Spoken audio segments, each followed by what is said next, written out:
The glass hit the wall beside my face so hard that a shard bounced against my cheek. I didn't even flinch. Don't look away. This story begins with a glass thrown at my face and ends with a truth no one saw coming. Stay with me, every second matters. For a moment, the only sound in the dining room was the faint ticking of the old clock above the pantry door. It was 7:42 p.m., a Tuesday evening in late fall, and the house still smelled faintly of roasted chicken I had cooked earlier. The overhead light hummed, throwing a yellow glow across the table where my daughter-in-law stood, breathing hard, wine spilling from the shattered glass onto the floor. She pointed at me like she owned the air in the room. "When I ask for more wine, you pour it," she snapped, her voice sharp and shaking. "Maids don't get to say no." Her words hung in the air like smoke. But I just wiped my hands on the corner of my sweater and looked at her calmly, like she hadn't just tried to frighten me, like she hadn't spent months pushing me further and further into silence.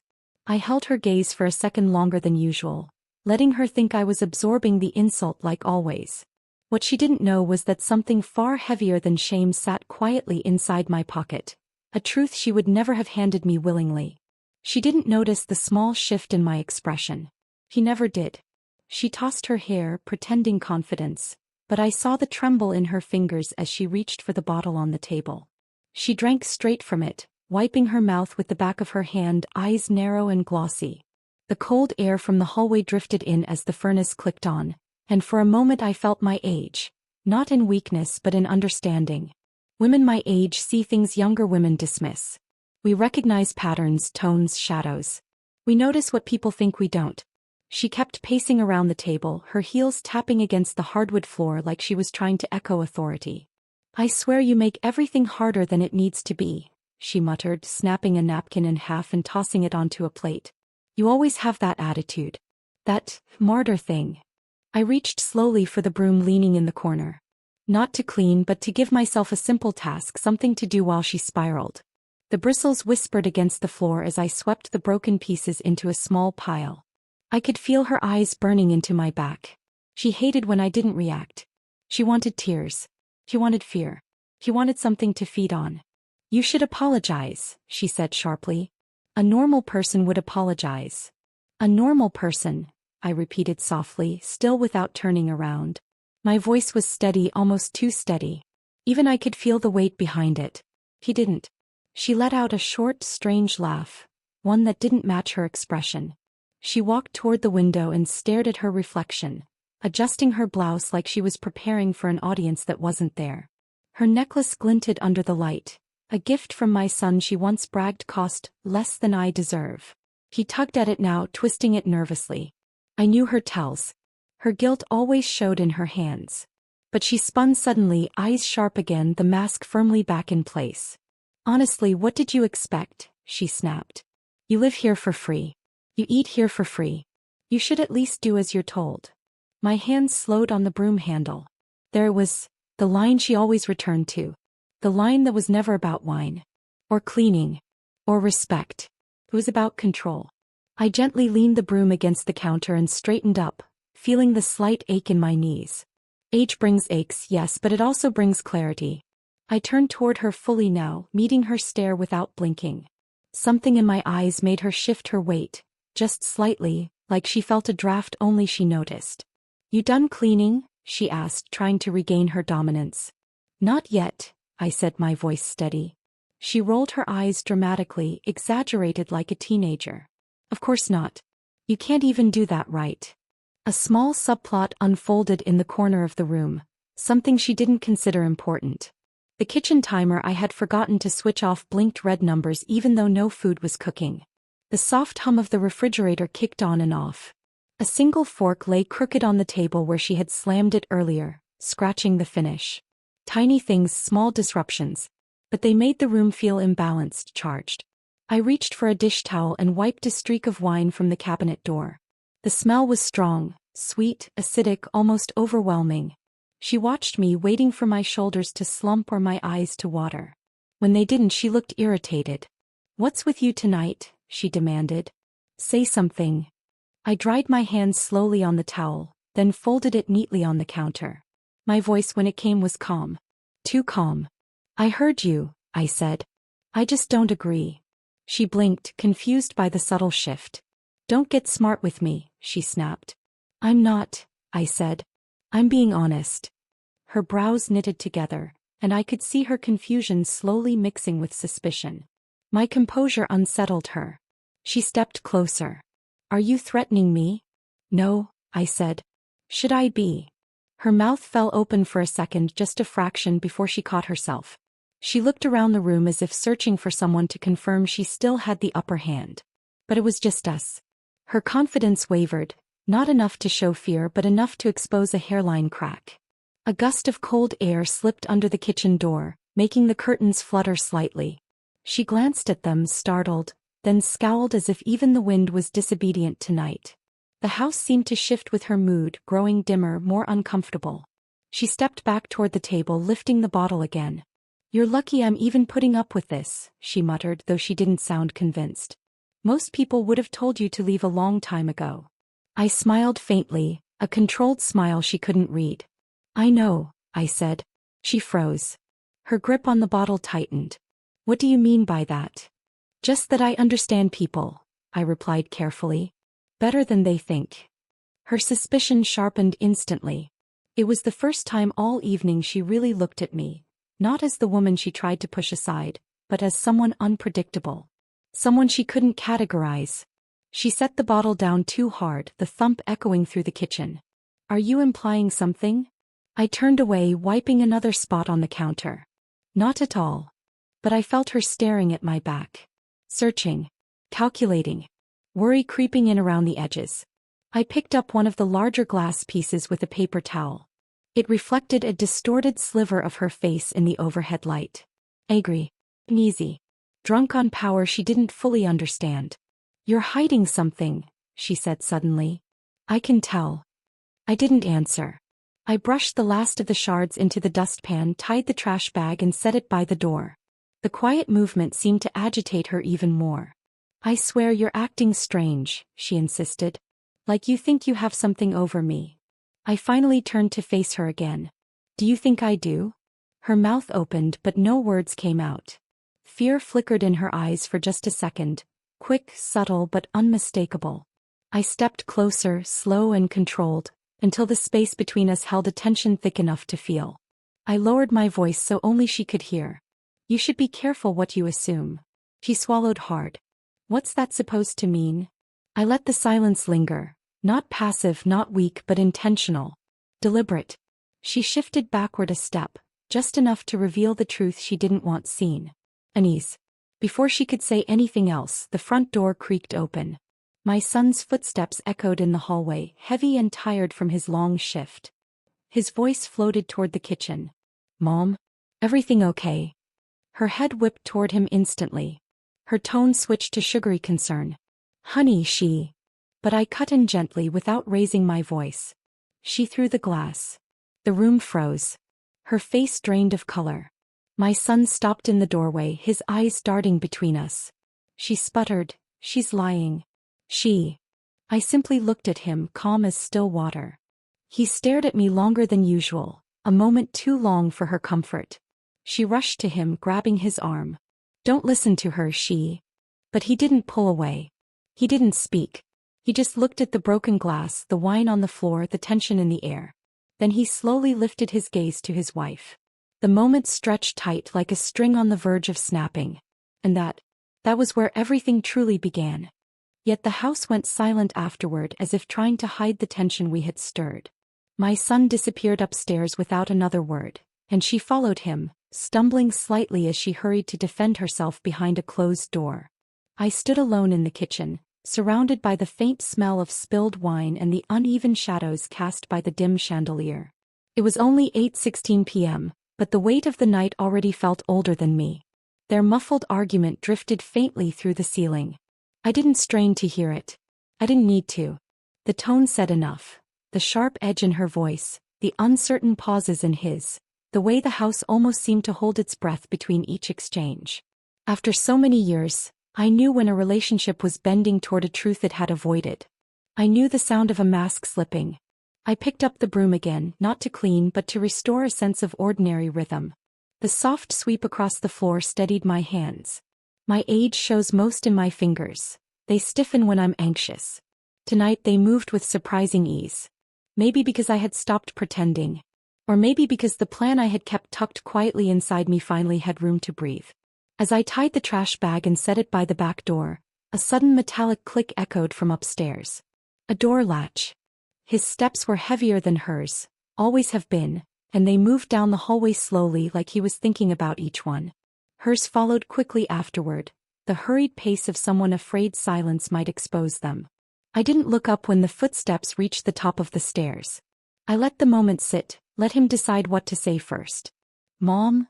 he finally called out, voice quieter than before. "Yes," I answered, keeping my tone even. "Are you all right?" I paused with my hand resting on the counter. That was not the question he usually asked after she stirred trouble. Normally he rushed to justify her behavior or excuse it. This time his voice sounded heavier, unsure. A question with room for truth. "I'm fine," I said gently. "Just cleaning up." A long pause followed.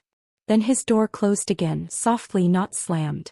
A small detail but a meaningful one. She must have realized it too, because a second later her sharper tone cut through the upstairs hallway. Her words were too blurred to understand, but her frustration needed no clarity. The furnace kicked on, humming through the vents like a steady heartbeat. I leaned against the counter, feeling the warmth drift across my back. My legs ached from the long day, but something inside me felt strangely awake. Not restless. Not afraid. Awake. I glanced toward the narrow cabinet beside the fridge. The one she thought I never paid attention to. She had tucked receipts there for months. Tiny slips of paper she shoved deep into the drawer with the confidence of someone who assumes others are blind. But I saw her habits. I saw everything she hoped I wouldn't. I walked toward it slowly, listening again to the quiet upstairs. Their voices had softened now, blending into a low hum, not reconciliation but strategy. Her strategy. Always hers.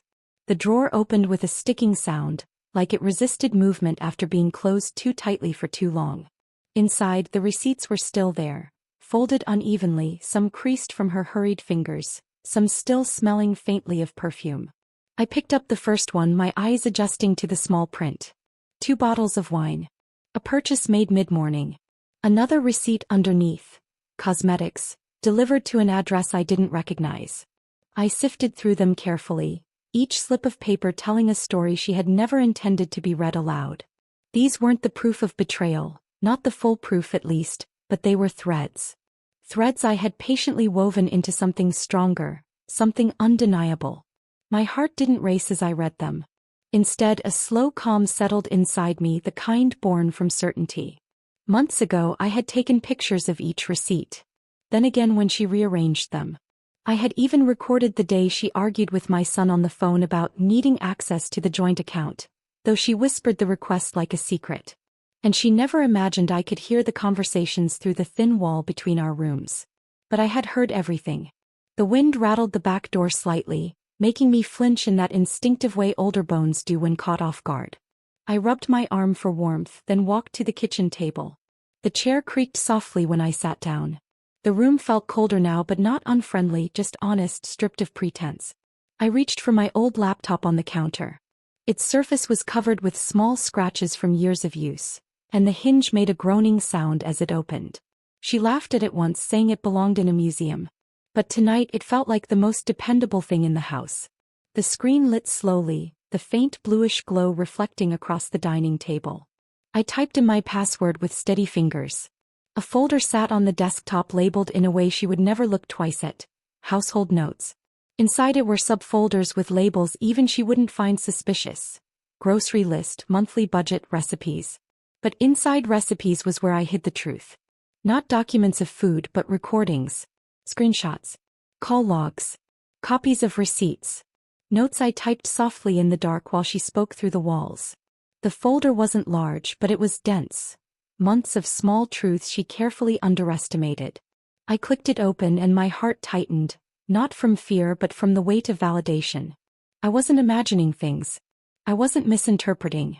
None of it had been miscommunication, despite what she always claimed when caught. There it all was. The evidence she never thought I was clever enough to gather. The digital echo of every moment she mistook for weakness. My fingers hovered over the trackpad for a moment. I wasn't deciding whether to send it. I had already made that decision long before tonight. I was deciding the timing. I opened my email. The cursor blinked steadily in the to line.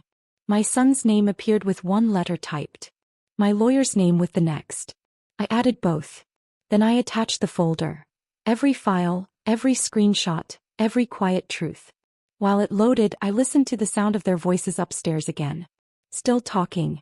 Still circling the blame like a shadow that wouldn't attach to one spot. I could picture her pacing, hands flailing, trying to spin the narrative before it slipped from her grasp.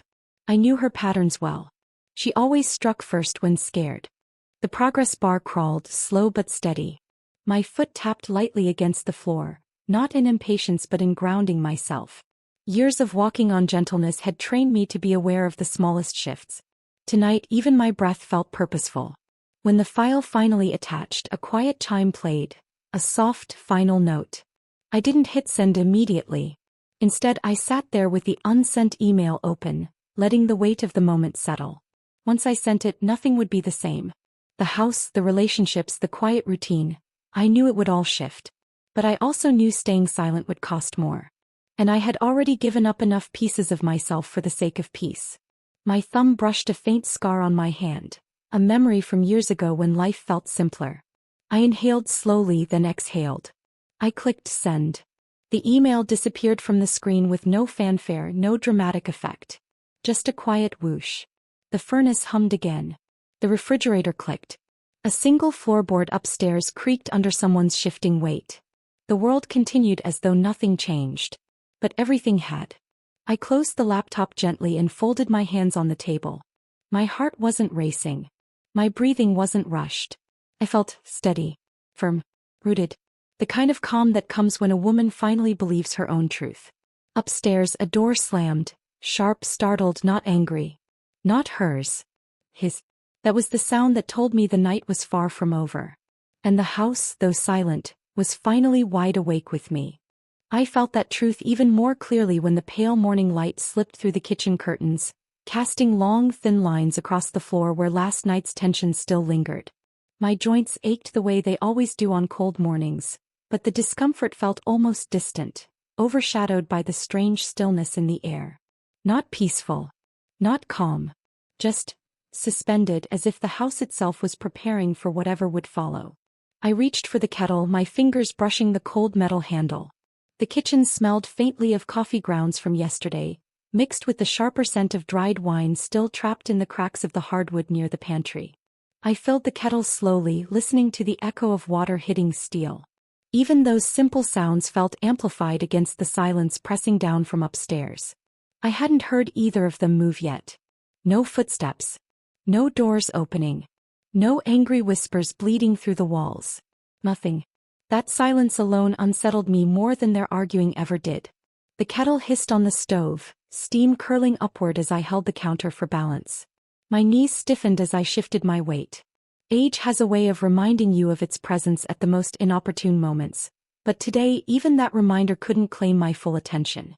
When the knock came, it wasn't loud, but in a house that had spent the entire morning holding its breath, it sounded like a command. 3 firm taps. Not hesitant. Not uncertain. Someone who expected the door to be answered.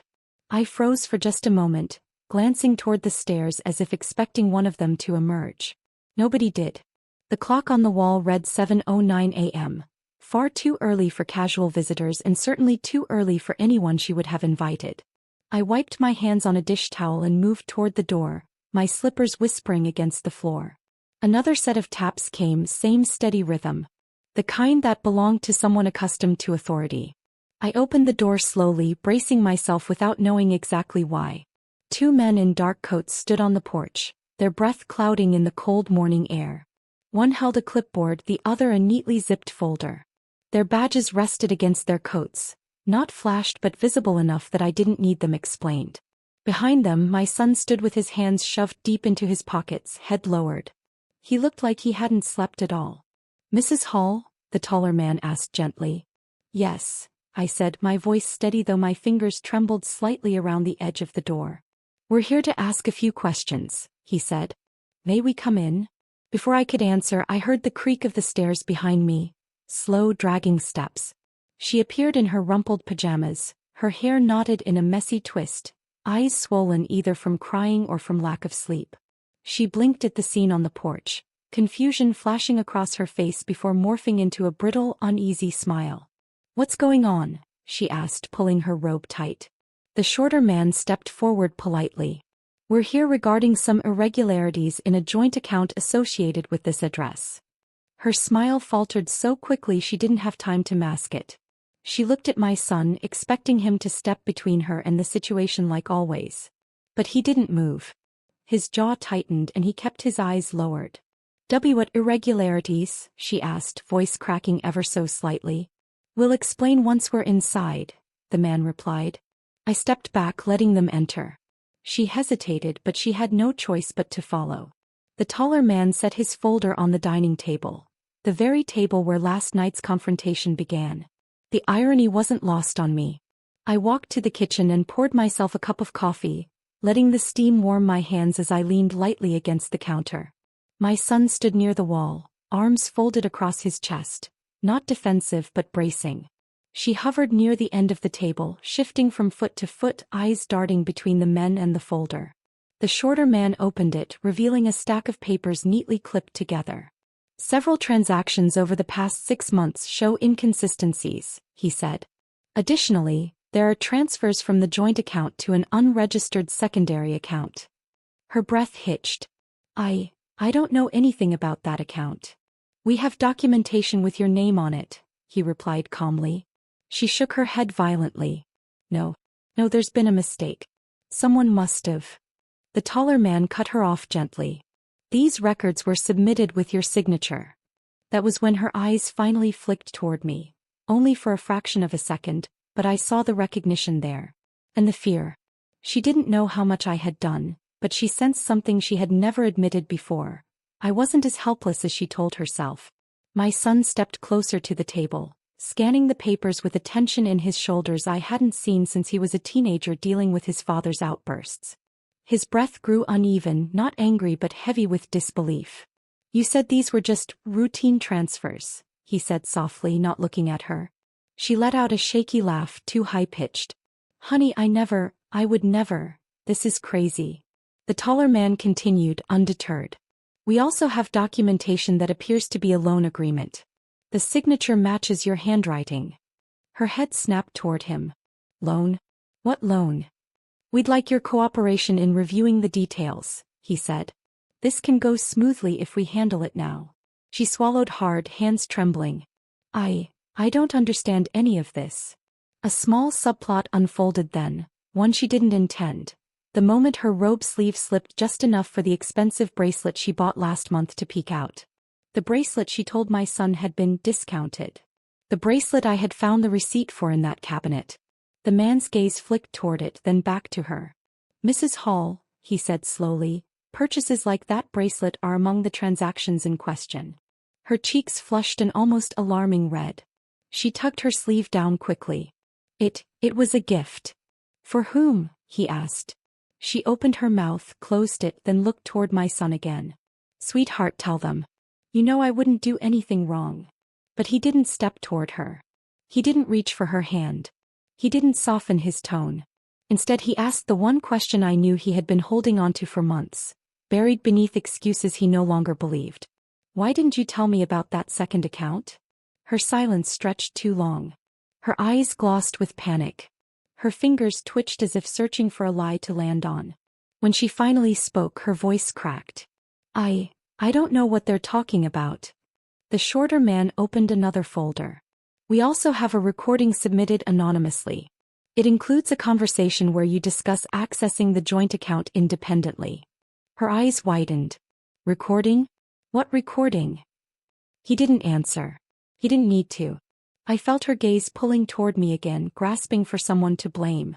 But I kept my eyes on my coffee cup, turning it slowly between my palms, the warmth easing the ache that always settles in my hands once the adrenaline begins to fade. My son inhaled sharply, and when he exhaled, something inside him seemed to break loose, quietly, painfully. He pulled out a chair and sat down heavily. "Let me hear it," he said. She spun toward him, horrified. No. You can't. But the investigator pressed play. Her voice filled the dining room, clear, unmistakable, dripping with the ease of someone who thought the walls around her were thick enough to swallow the truth. She said far too much in that recording. Not everything. Not the darkest parts. But enough. Enough to tilt the room. Enough to change the air. Enough to make my son cover his mouth with his hand as he listened. She reached for him, but he pulled away, standing abruptly. His chair scraped against the floor, shouting the truth louder than any words. What else don't I know? He asked quietly, painfully. She shook her head, tears gathering at the corners of her eyes. I was stressed. I made mistakes. Please don't listen to them. He didn't respond. He just looked at the men, then at her, then finally at me. And in that single moment, something shifted so noticeably that even the house seemed to lean in to listen.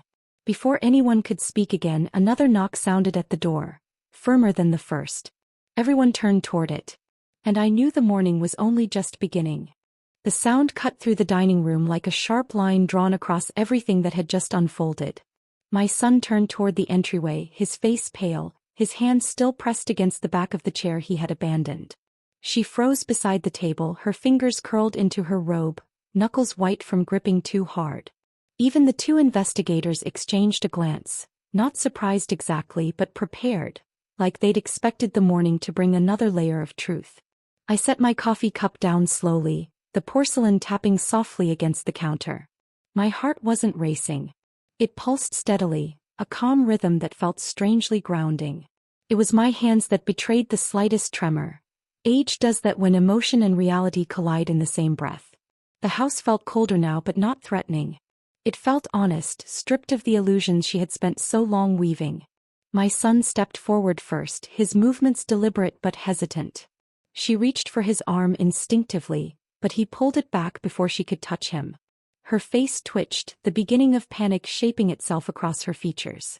He walked past her and toward the door. The knock came again. One single strong knock.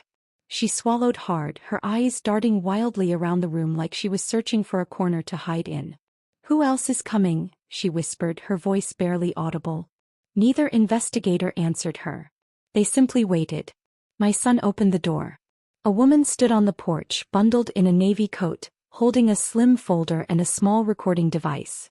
Her expression was neutral, professional, but not unkind. She introduced herself quietly, flashing an identification card before stepping inside.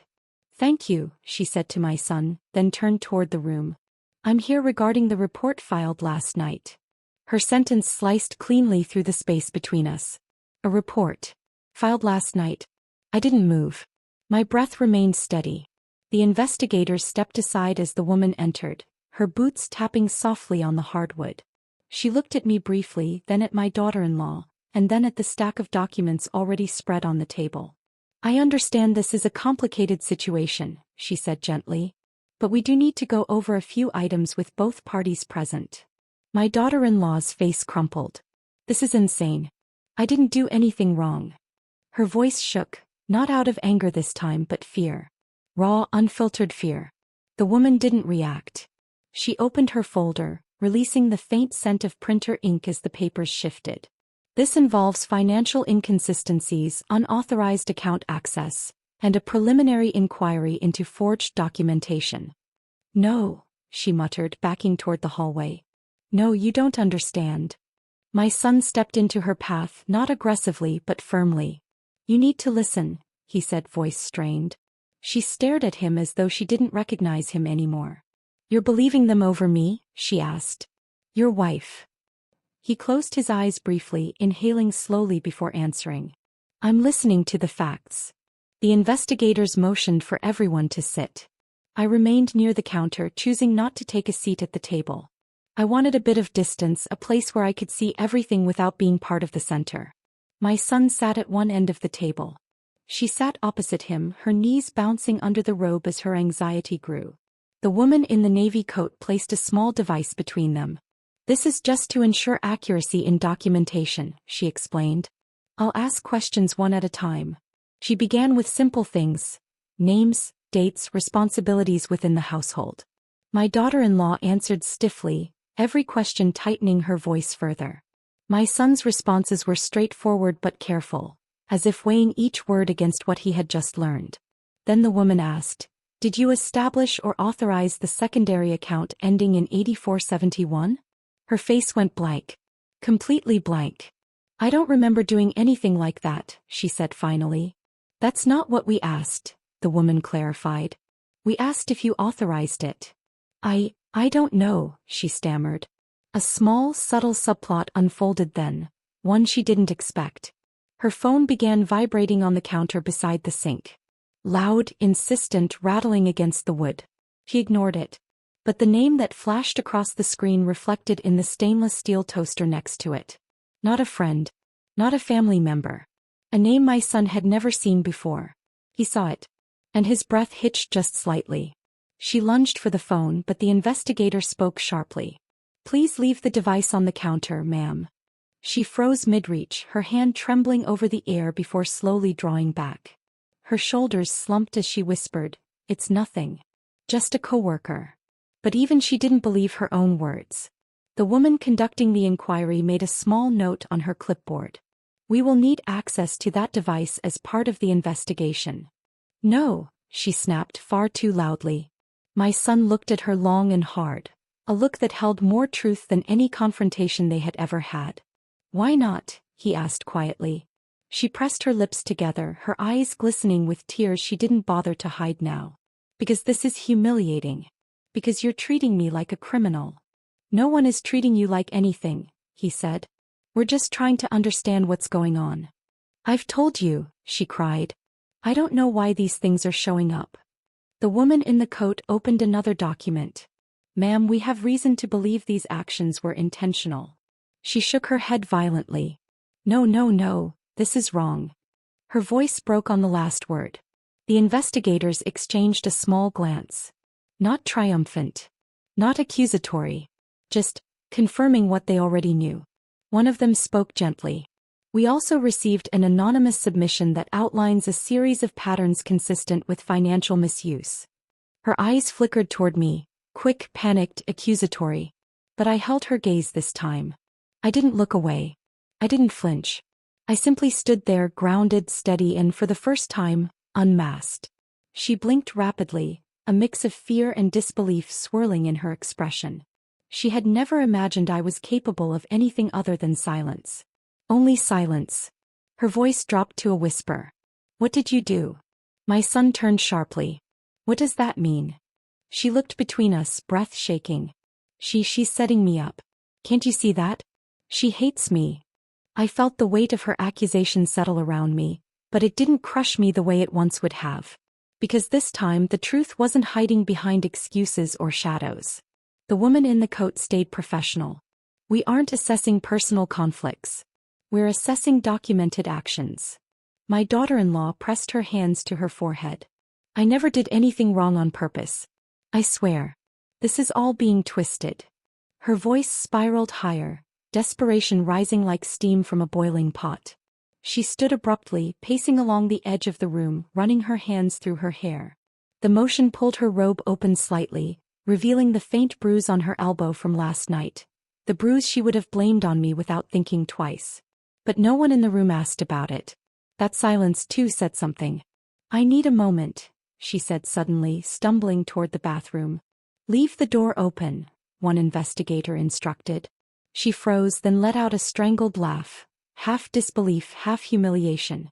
"You think I'm trying to escape?" "No," he replied. "We think you might try to hide something." Her face fell. She walked to the bathroom, left the door open, and splashed water on her face until her robe sleeves were soaked. Her breath came out in short, uneven gasps. Meanwhile, the woman conducting the inquiry turned to my son quietly. "We'll need to review the documentation you received last night." He nodded faintly, his eyes heavy with the weight of everything collapsing around him. "I'll get it." As he walked toward the stairs, she emerged from the bathroom again, her robe damp, her hair plastered to her temples. "Please," she said softly, "just listen to me." But he didn't stop. He didn't turn. He just kept walking. Something inside her seemed to fracture then, not in anger this time but in realization. A slow unraveling. She looked at me again, voice trembling. Why are you doing this? I didn't answer. Not because I was hiding anything, but because she already knew. Somewhere deep inside she knew. The woman in the navy coat closed her folder with a soft click. We'll resume when your husband returns. My daughter-in-law swayed slightly where she stood. The collapse didn't come as a scream. It didn't come as an outburst. It came quietly, in the way her shoulders lowered, her chin trembled, and her knees threatened to buckle. She gripped the back of a chair for balance, looking suddenly very small in a house she once controlled with such certainty.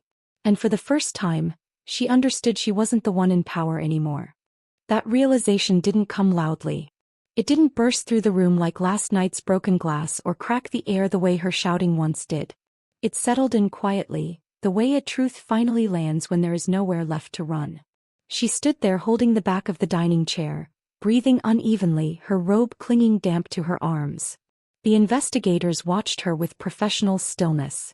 The woman in the navy coat waited with the same calm patience she had shown since arriving. My son stood on the stairs, a folder clutched in his hand, papers he had retrieved from his office upstairs. Papers I knew he had never expected to see. He took the last step down, his foot hitting the hardwood with a soft thud. He didn't look at her. He didn't look at me. He looked at the folder, his hands tightening around it, knuckles pale. Then he handed it to the woman conducting the inquiry. These are the documents sent to me last night, he said. Her body stiffened visibly. Sent to you? His eyes lifted to hers. Yes. A beat passed. Just one. But it was enough. She swallowed hard, her throat bobbing. By who? He didn't answer. He didn't have to. Everyone in the room already knew. The woman opened the folder carefully, scanning the pages. Screenshots, account summaries, dated transactions, the kind of evidence that didn't shout but spoke with quiet authority. My son stepped away from her, distancing himself from the weight of her unraveling. She turned toward me suddenly, her voice cracking. You did this. You went behind my back. You want to destroy me. Her accusation held no surprise for me. I didn't need to defend myself. For the first time she was standing in the consequences she had built brick by brick with her own actions. But my son reacted, not sharply, not angrily, but with a tired exhale that carried years of things he never noticed. She didn't destroy anything, he said. You did. That was when her knees gave out, not dramatically but in a slow collapse that ended with her sitting in the chair she had been gripping. Her hands trembled as she reached for its edges, as if she needed something solid to hold on to while the truth finally caught up to her. She whispered, Please, just let me explain. My son's face softened, not with forgiveness but with grief. Explain what? That I didn't mean for things to get this bad, she said. I was overwhelmed. I made mistakes. I didn't know what I was doing. One of the investigators leaned forward slightly. Intent is something we take into account. But the pattern, the concealment, and the documentation suggest deliberate choices. Her eyes darted between each of us, desperate for someone to pull her out of the corner she had backed herself into. It wasn't deliberate, she insisted. I wasn't trying to hurt anyone. The woman in the navy coat closed the folder. We're not determining guilt today. We're establishing whether further action is warranted. That distinction seemed to hit her harder than any accusation could have. Her breath caught. Further action? My son stepped forward, his voice soft but steady. We need transparency. That's all. But she didn't want transparency. She wanted control. And she was losing it faster than she could grasp for it. Her hands covered her face. Can't we talk about this privately? Please. Without them listening. My son hesitated. Not because he was considering her request, but because he was trying to find the right words to say no without breaking himself in the process. We've talked privately enough, he finally said. It hasn't helped. She dragged her hands down her face, leaving faint streaks of water along her cheeks. So this is it? You're choosing her over me. This isn't about choosing, he said. This is about the truth. The words hit her like a blow. Her lips parted but no sound came out. She stared at him with disbelief, as if she couldn't comprehend that the version of control she depended on had slipped out of her reach. The investigator cleared his throat gently. We'll need to review the device as well, he said, gesturing toward her phone. No, her voice was small but firm. There's private things on there. Messages that have nothing to do with this. All the more reason to document them, the woman replied. She shook her head passionately. No. I won't hand it over. My son stepped in. Then you're hiding something. Her lower lip trembled. She backed away as though cornered. I'm not. It's personal. My voice finally entered the room. Not loud. Not harsh. Just steady. Personal doesn't mean innocent. She whipped her head toward me. Her expression held something raw, anger, fear, betrayal. You've been waiting for this moment, she snapped. You've been plotting. Her words fell flat in the air, unsupported by anything left to lean on. My son didn't even turn my way. His eyes remained on her. What was the money for? He asked quietly. She pushed back strands of damp hair from her face. Bills. Groceries. Gifts. I told you. You told me we were struggling, he said. You told me we needed to cut back. You told me Mom was draining us. She squeezed her eyes shut as if the truth stung her. I said that because I didn't want you to worry. You didn't want me to know, he corrected. The woman in the navy coat stepped forward slightly. We'll need to check the device now. Her chest rose and fell rapidly. If you take that phone, everything will blow up. Then it already has, my son whispered. She hesitated only a second before snatching the phone from the counter. She held it close to her like it offered protection. But she didn't run. She didn't scream. She walked toward me. And for the first time I saw her not as the woman who tormented me, but as someone who finally understood the consequences of cornering another woman who spent a lifetime surviving worse storms. She held out the phone toward me, not as surrender but as challenge. Is this what you wanted? She whispered. To ruin me? My son stepped between us, taking the phone gently but firmly from her hand. Mom didn't ruin anything, he said. She protected herself. And me. And you didn't even notice. Her breathing hitched. Protected from what? My son turned the phone over in his hand. Whatever we're about to find. The investigator took the phone, placed it inside a secure pouch and zipped it shut. And just like that, the final piece of her illusion disappeared behind a thin layer of plastic.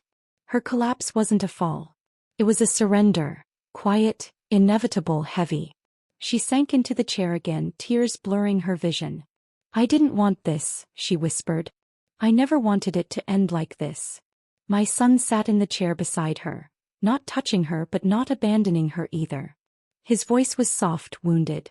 Then why did you choose lies over honesty? She shook her head slowly, her voice trembling.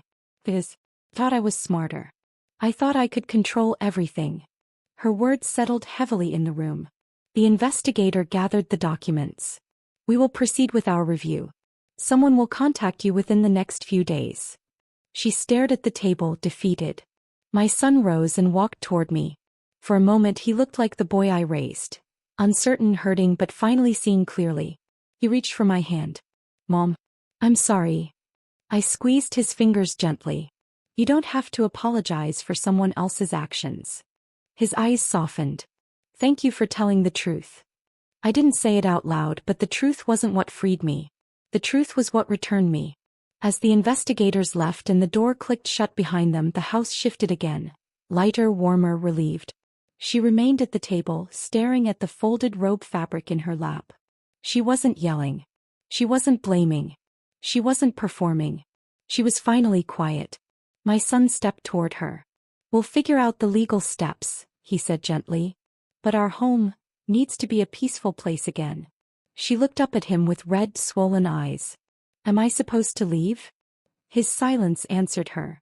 I walked into the kitchen, touched the counter that had held years of meals and years of quiet hurt. And for the first time in a long while I didn't feel small in my own home.